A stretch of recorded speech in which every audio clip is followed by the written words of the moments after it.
voy a hablar sobre una de las barreras para la disponibilidad, y esto tiene que ver con el temor al desarrollo de la dependencia a estos medicamentos. El interés por el que me llevó a participar en esta Comisión Permanente de Naciones Unidas pues tenía que ver más con la disponibilidad de medicamentos para los adictos a heroína y también la disponibilidad para los medicamentos psicotrópicos también controlados por este grupo o supervisados por este grupo de la JIFE para los pacientes psiquiátricos.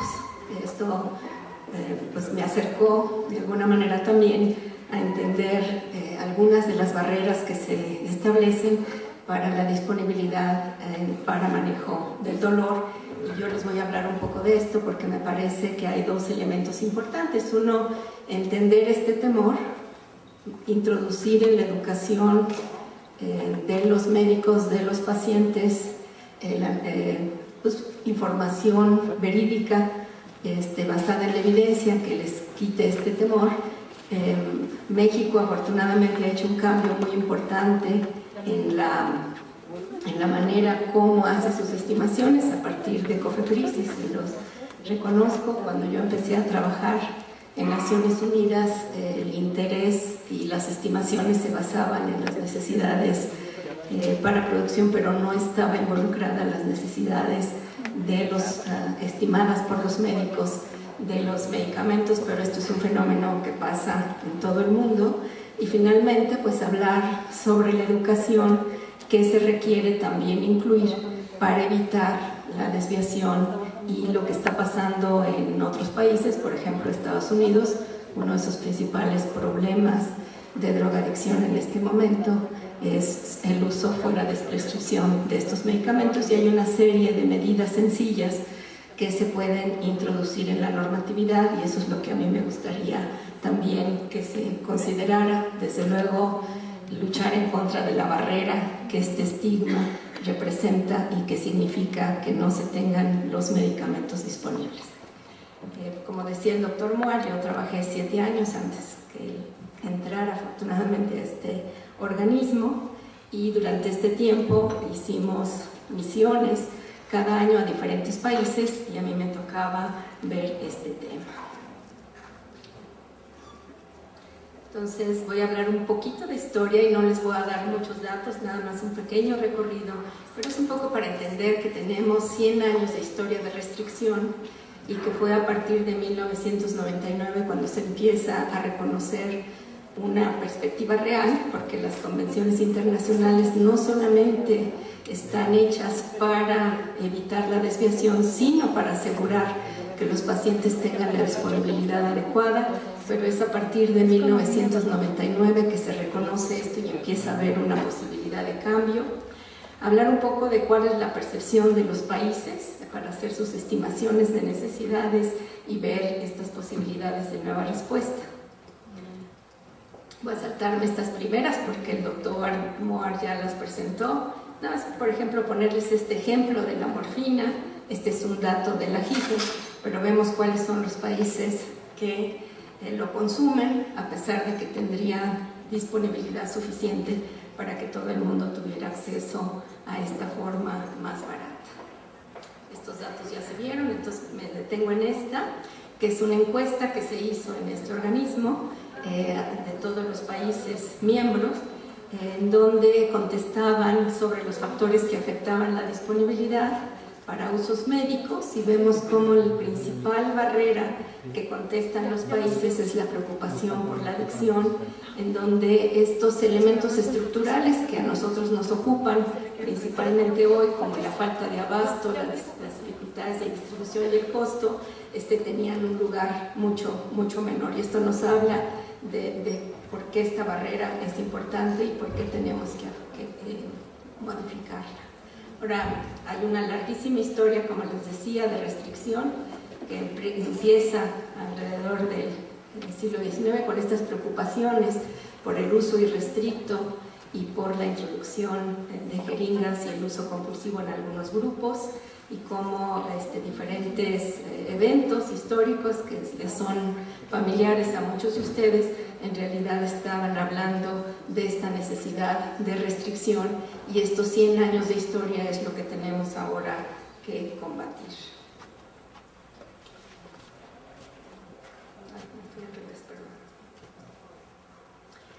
Esta primera declaración de 1909 que pensó que se tenía que regular el uso no médico, y también cuando empieza a hablarse del peligro de estas drogas y de la necesidad de controlar la producción.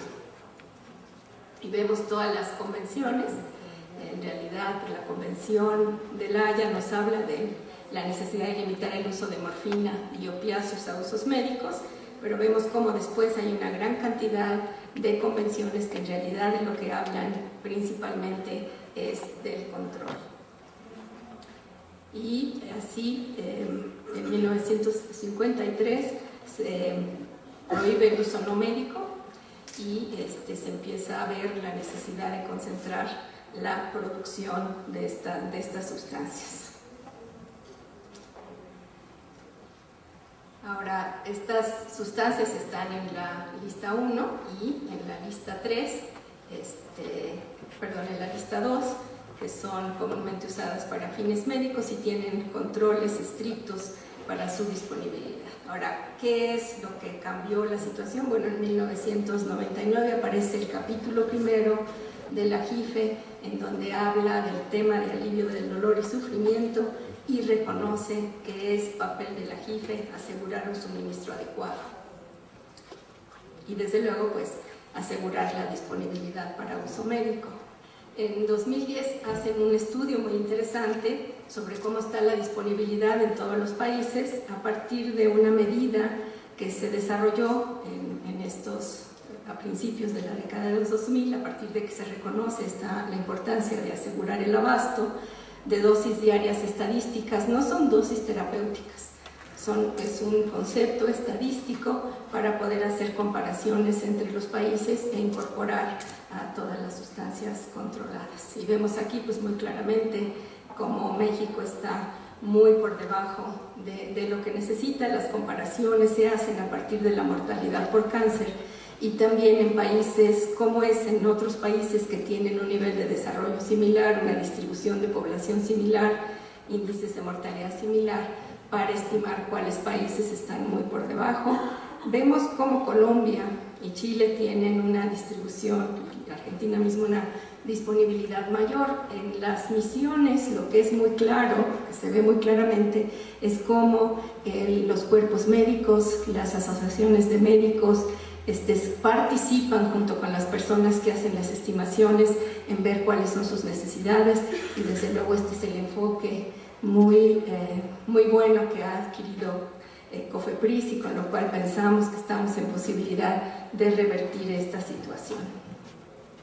De tal manera que tendríamos por una parte asegurar el abasto. Hay muchos mecanismos que hacen esto posible, y por otra parte tener normas que eviten la desviación que pueda tener efectos nocivos para el individuo y la sociedad. Ahora, estas mediciones, bueno, la segunda parte les voy a dar un breve recorrido sobre cómo está la desviación en el mercado en México, es decir, ¿tenemos o no problema de desviación?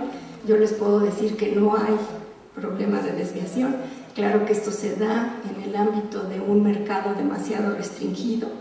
Creo que uno de los costos cuando esto se abra, y creo que todos estamos de acuerdo en que se debe de abrir, va a ser que va a haber un riesgo mayor de desviación. Pienso que todas las políticas tienen costos, y estos costos pues tienen que anticiparse, prevenirse, pero no deben de ser motivo para evitar la disponibilidad.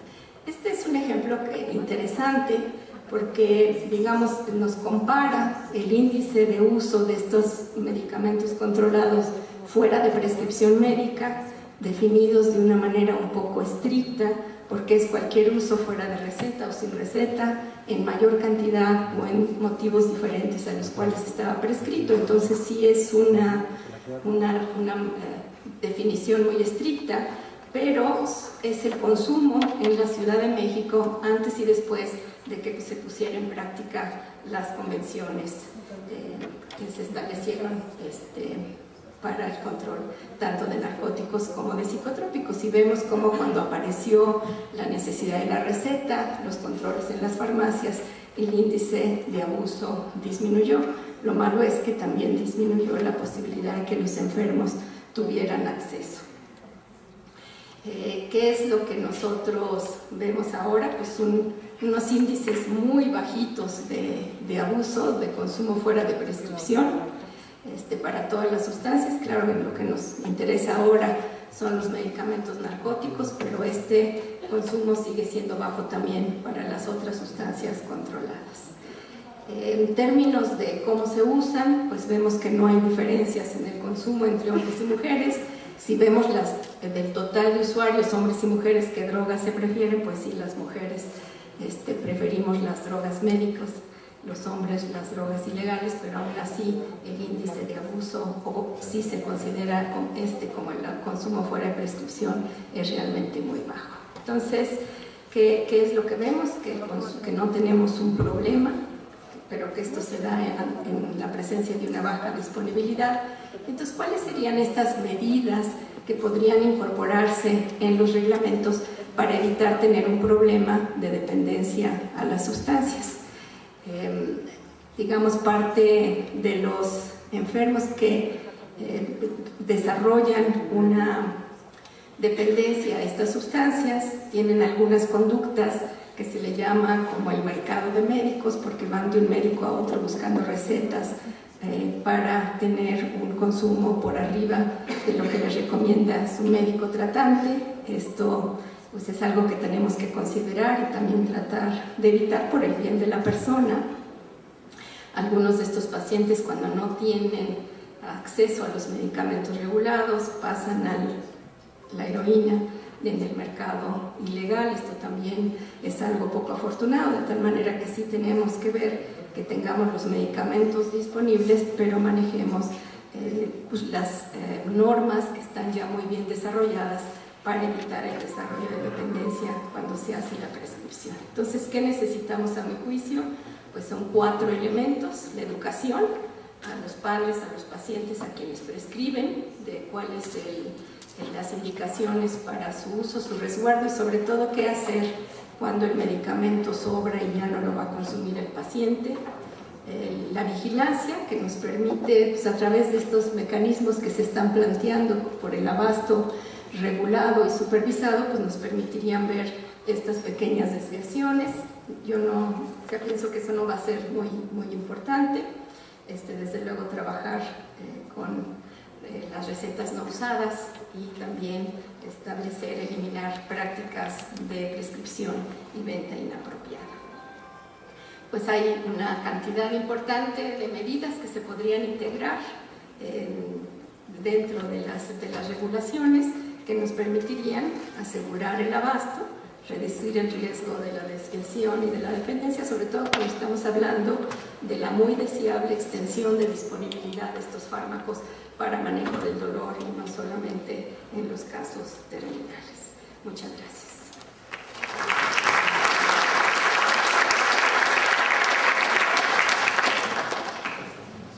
Muchas gracias, doctora María Elena.